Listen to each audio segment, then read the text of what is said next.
کچھ ایسے کام کیا کرتے تھے جن کی اجازت صرف آپ ہی کو تھی،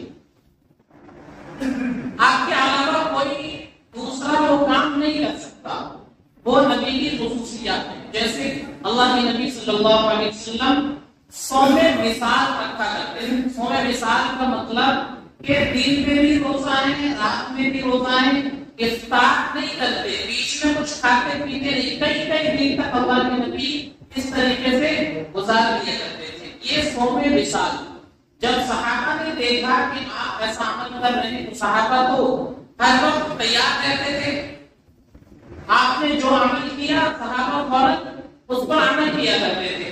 تو صحابہ نے کہا یا رسول اللہ ہمیں بھی اجازت دے دیجیے کہ ہم بھی یہ روزہ رکھے جو آپ رکھتے ہیں، دن میں بھی روزہ، رات میں بھی روزہ، بیچ میں کوئی افطار نہیں، کئی کئی دن تک اسی حالت میں گزارتے ہیں۔ تو نبی صلی اللہ علیہ وسلم نے فرمایا کہ تم یہ نہیں کر سکتے، یہ صرف میں کر سکتا ہوں، اس لیے کہ اللہ مجھے کھلاتے ہیں، اللہ مجھے پلاتے ہیں۔ کھلانے پلانے کا مقصد وہ کھانا پینا نہیں، بلکہ اللہ روحانی غذا اپنے نبی کو عطا فرماتے ہیں۔ روحانی طور پر اللہ کے نبی کو طاقت اور قوت ملتی ہے، تو اس لیے میں کئی کئی دن تک بغیر کھائے رہ سکتا ہوں، تم ایسا نہیں کر سکتے۔ تو یہ نبی علیہ السلام کی خصوصیت ہے جس کی اجازت صرف آپ کو تھی، ہم اور آپ اس کام کو نہیں کر سکتے۔ جب صحابہ نہیں کر سکے تو ہم کام کر سکتے۔ اسی طرح اللہ کے نبی صلی اللہ علیہ وسلم نے ایک وقت میں 4 سے زائد نکاح فرمائے، 9 بلکہ 11 عورتوں سے آپ نے نکاح فرمایا۔ یہ بھی آپ صلی اللہ علیہ وسلم کی خصوصیت ہے۔ اللہ تبارک و تعالیٰ نے آپ کو طاقت اور قوت عطا فرمائی تھی۔ جنتی 100 مردوں کی طاقت اللہ کے نبی صلی اللہ علیہ وسلم کے اندر تھی، اور دنیا کے 4000 مردوں کی طاقت اللہ نے آپ کے اندر رکھی تھی۔ آپ نے 4 سے زائد نکاح فرمائے، یہ آپ کی خصوصیت تھی۔ اور اس نکاح کرنے کے اندر بہت سارے مقاصد تھے۔ دین پھیلانا تھا، دین کے نظام کو آگے بڑھانا تھا۔ مرد تو آپ کی بات سنتے تھے، آپ مردوں کی تبلیغ کیا کرتے تھے، اللہ کا پیغام آتا آپ صحابہ کو بتا دیا کرتے تھے، لیکن آپ کی جو نجی زندگی ہے، گھریلو زندگی ہے، وہ پوری امت تک کیسے پہنچے؟ امت کی مائیں اور امت کی عورتوں تک اللہ کے نبی کے دین کا یہ پیغام جو گھر کے اندر کی زندگی وہ کیسے جائے گی؟ اس مقصد کے لیے اللہ کے نبی نے مختلف قبیلوں کی عورتوں سے نکاح کیا، اور آپ نے 9 اور 11 نکاح فرمائے۔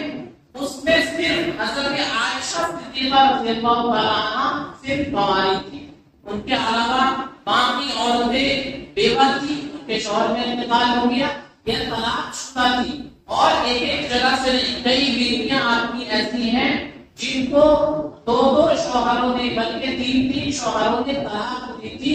آپ علیہ السلام نے ان سے نکاح فرمایا، اس کے ذریعے سے آپ نے دنیا کو پیغام دیا کہ بیوہ عورتوں کو بھی سہارا ملنا چاہیے، طلاق شدہ عورتوں کو بھی سہارا ملنا چاہیے، اور ان کا بھی کوئی ٹھکانہ ہونا چاہیے۔ اللہ نے قرآن میں آیت فرما دی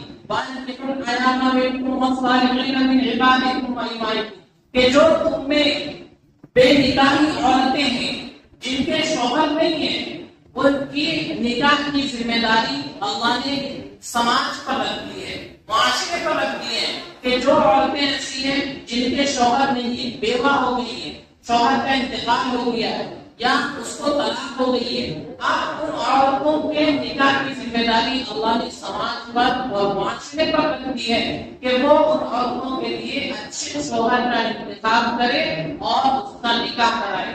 تو پیارے نبی صلی اللہ علیہ وسلم نے اتنے سارے نکاح فرمائے، اس کے یہ مقاصد تھے کہ اللہ کے نبی کی جو گھریلو زندگی ہے وہ بھی امت کی ماؤں تک اور عورتوں تک پہنچے، اور وہ تبھی ممکن تھا جب کئی عورتیں آپ کے نکاح میں ہو، مختلف قبیلے کی، مختلف خاندان کی، تاکہ وہ آپ کی زندگی کو، جو آپ کی نجی زندگی تھی، گھریلو زندگی، اس کو دوسرے لوگوں تک پہنچا سکے کہ اللہ کے نبی گھر میں اس طرح رہا کرتے تھے۔ باہر کی زندگی تو صحابہ پہنچا دیتے تھے، لیکن گھر کی زندگی ایک بیوی ہی بتا سکتی ہے۔ اس لیے اللہ کے نبی نے بہت ساری الگ الگ قبیلوں کی عورتوں کو اپنے نکاح میں لیا تاکہ یہ گھریلو زندگی بھی امت تک پہنچ سکے، اور اس کے علاوہ اور بھی بہت سے مقاصد تھے اس کے اندر۔